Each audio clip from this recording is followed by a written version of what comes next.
Hi అండి, అందరికీ నమస్కారం. ఈరోజు నేను కమల షర్బత్ చేసుకోవటానికని ఒక అర డజన్ కమలాలు తీసుకొని కట్ చేసి ఇలా జ్యూస్ పిండుకొని గ్లాస్కి 2 గ్లాసులు పంచదార వేసుకోవాలండి. ఈ కమలా తొక్కులు కూడా పైన గీరేసుకొని 1 గ్లాస్కి 2 గ్లాసులు పంచదార వేసుకోవాలి కదా. 1 గ్లాస్ జ్యూస్ అయింది.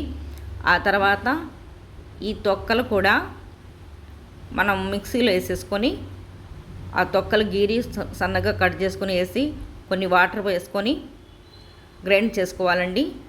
గ్రైండ్ చేసుకున్నది ఇలా ఒక జల్లెడతో స్ట్రెయిన్ వడబోసుకోవాలి.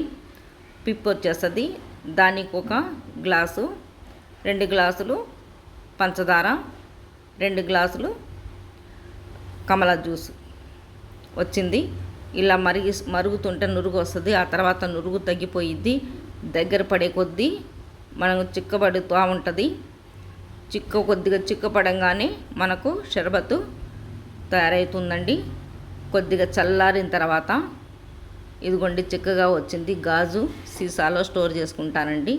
ఇదిగోండి చల్లారిన తర్వాత గాజు సీసాలో పోసుకొని మనం షర్బత్తు తయారు చేసుకోవచ్చు. కమలాలు ఇది 1 నెల వస్తాయండి. తర్వాత కమలాలు రావు. అందుకోసమని జ్యూస్ రూపంలో షర్బత్ రూపంలో చేసుకొని తాగుతాను నేను. షర్బత్ చేసుకోవటం వల్ల చాలా ఉపయోగాలు ఉంటాయండి. మీకు కూడా నచ్చితే ఇలా ప్రయత్నం చేయండి.